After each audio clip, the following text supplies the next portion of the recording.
given that I have training both as a scientist and as a seminarian, what are the pitfalls for me thinking like a scientist as I bring that approach to the world, to the scriptures? I don't think anyone has ever asked me that before. That is an outstanding question.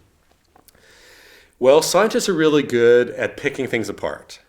So scientists are great at what's called reductionism, taking something and breaking it down into little bitty bits, simplifying things, understanding those little bits. And then occasionally they do try to put things back together a bit to understand how it all fits together.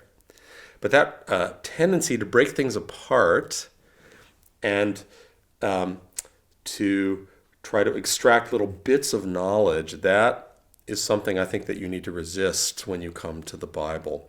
First of all, the Bible is not a science textbook.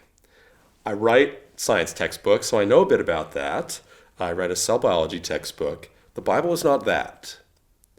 The Bible is the amazing witness to all that God is about in the world and his great project for the universe, including us, from start to finish.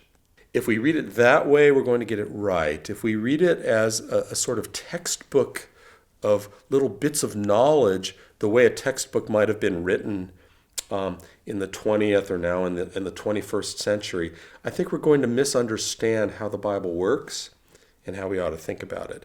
So I want to resist that. Fundamentally, in addition to that, the Bible is a book of literature. It's God's book of literature. But it has many literary genres. We need to be careful about that. And we need to be careful about focusing on the Bible as it would have been understood by its original intended audience. And they didn't know anything about modern science.